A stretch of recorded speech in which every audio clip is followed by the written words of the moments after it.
If I clocked your tea just a little bit, I'm not sorry. You needed it. I don't feel bad about it.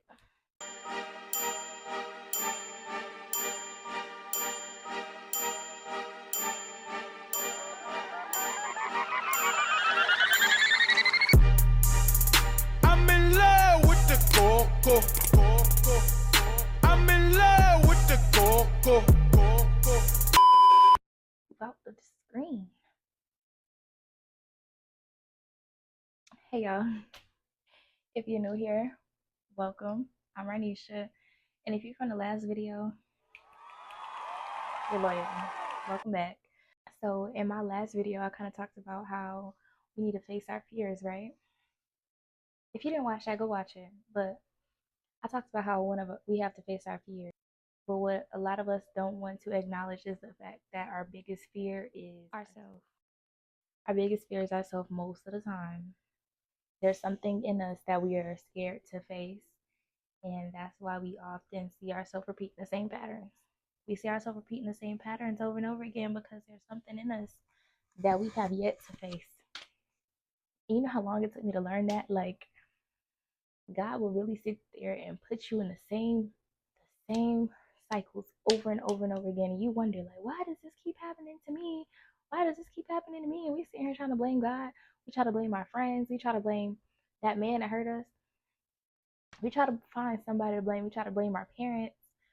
But we don't try to face ourselves. When we experience hurt or we experience pain or something that set us back in any way, we try to distract ourselves from it instead of facing it head on. You dealt with a breakup. So instead of dealing with the hurt, the pain that came with it, and learning from it, what did you do? You went to the club, you got drunk all the time, smoking all the time. I'm not one to judge because I was doing the same thing. But it's like, to actually sit in that hurt is probably one of the strongest things you could do, the best thing that you can do, because it helps you sit there. When you sit there and clear minded, I'm talking no smoking, no drinking, just you and your thoughts. When you can sit in that, you have faced like the biggest part of yourself. So when you can sit there through that breakup and say, okay, well, where did it go wrong?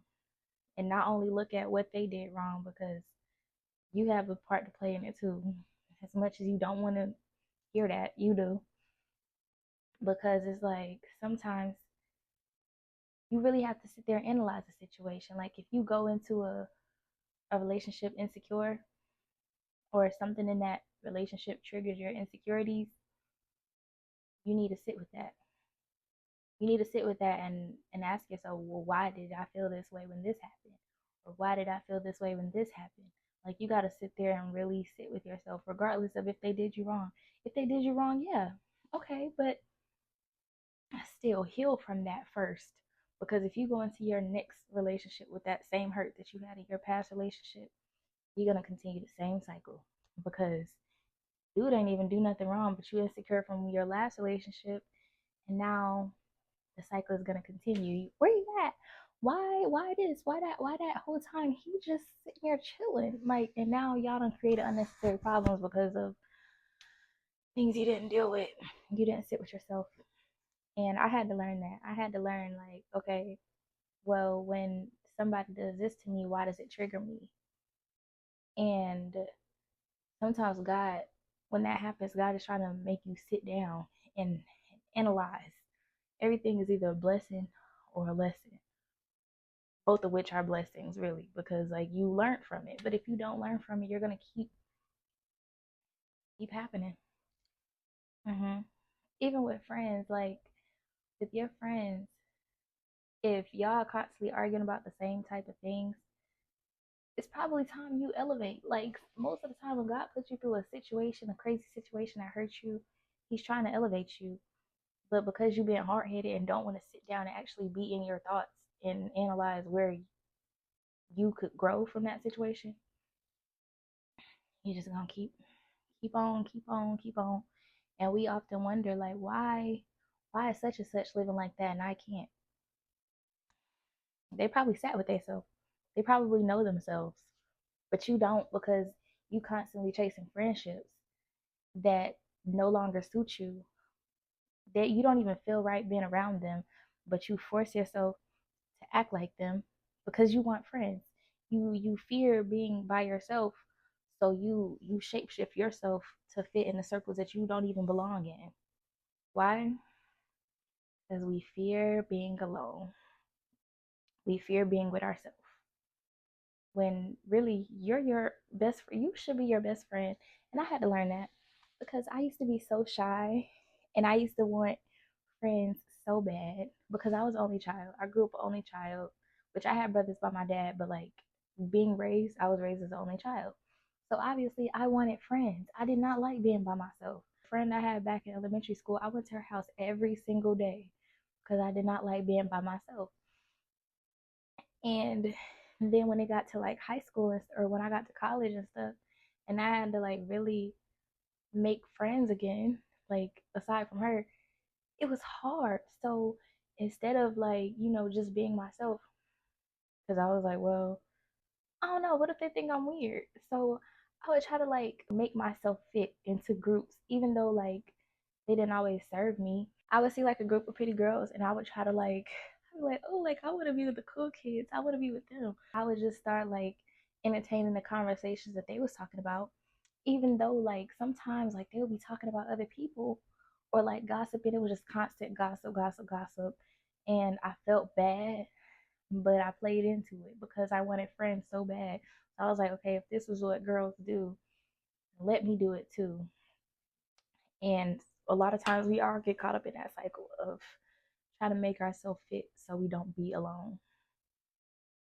No, because you're running from yourself at that point. And then sometimes we get lost in doing that. We get lost in trying to make ourselves fit in. But whole time like we were meant to stand out. And I think a lot of times we do it and don't realize that we're doing it. So you're doing it, she's doing it. Everybody in your group is probably doing the same thing that you're doing, and none of y'all are being y'all because y'all so focused on trying to fit in. Crazy, right? Sit there and ask yourself, what would happen if I was just being myself? Like if I was myself, would these people be around me? The people that you hang out with, if you genuinely were yourself, like your true authentic self when you're by yourself, if you were that person around them, would they still be around? Would you feel awkward? Probably not supposed to be there. And that's why it's important to have like times of isolation by yourself so you can realize like who you truly are when nobody else is around. That's why God tried to put you in isolation season so you can figure out who you are. We're constantly changing. You're not the same person that you was 10 years ago. So those friends that you had for 10 years, they might not fit where y'all are right now. And we get so caught up like, oh, that's been my A1 since day one.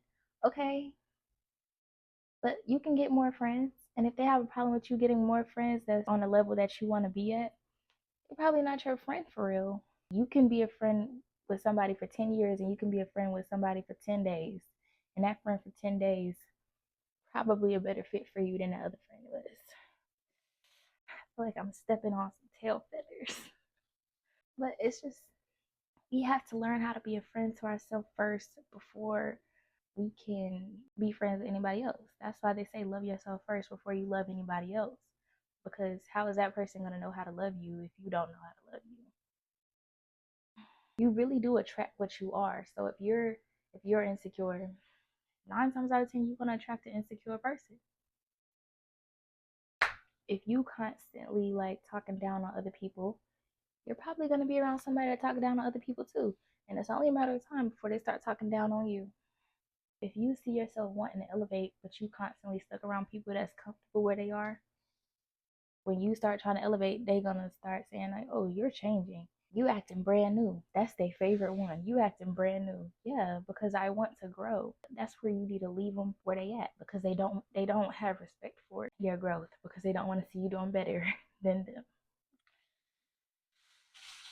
I'm just saying, sometimes we fail to notice these things because we're scared to be by ourselves. I'm no longer scared to be by myself, so I no longer tolerate BS from nobody.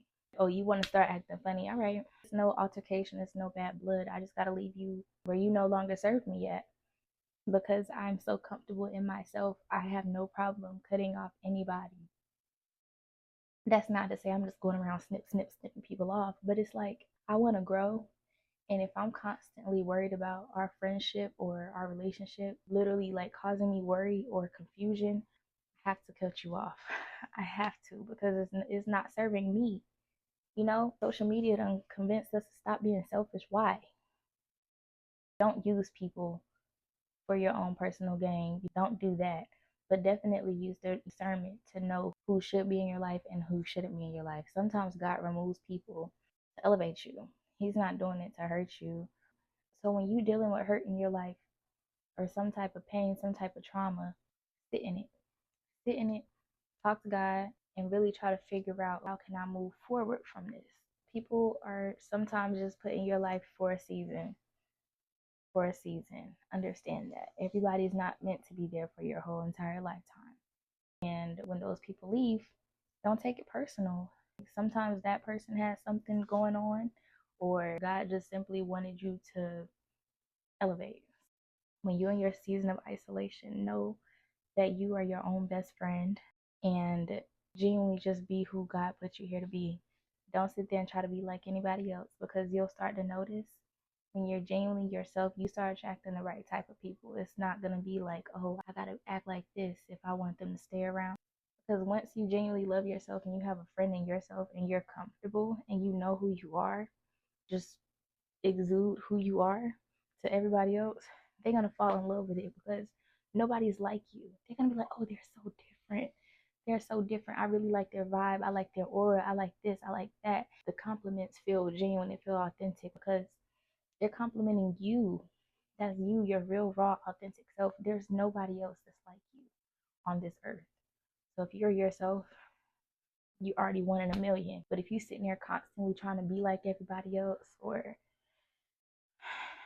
if you're trying to be like everybody else, how are you going to be one in a million when you like everybody else? I don't know.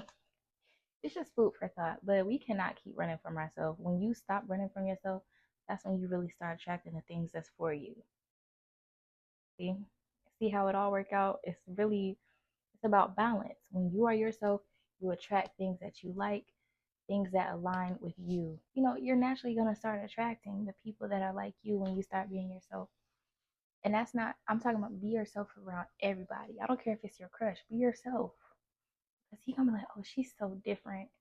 Something about her, I don't know. Like, you're going to stand out from everybody else when you start being yourself. So be yourself. I no longer try to be like anybody else. I'm genuinely 100% authentically myself, and it's gotten me so much further than the old version of me. Because that old version of me was sitting there trying to people please and just be like everybody else. That's not me no more. I'm 100% authentically me. All my thoughts are my own, and I don't have nobody to please no more, because I'm content with myself. So yeah, just stop running from yourself. Be yourself, and somebody gonna vibe with it. And if they don't, they wasn't meant to be on this path that you're on right now. So just food for thought. I hope y'all enjoyed this video. Like, comment, and subscribe if you resonated with it, or if I clocked your tea just a little bit. If I clocked your tea just a little bit, I'm not sorry. You needed it. I don't feel bad about it. But yeah, like, comment, and subscribe, and let me know what you want to see for the next video. And yeah, bye y'all.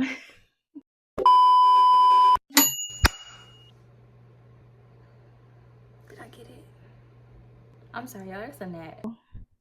Let me make sure. Hold on, let me see. Dang, see, you made me lose my train of thought. Anyways. I'm in love with the cocoa. I'm in love with the cocoa.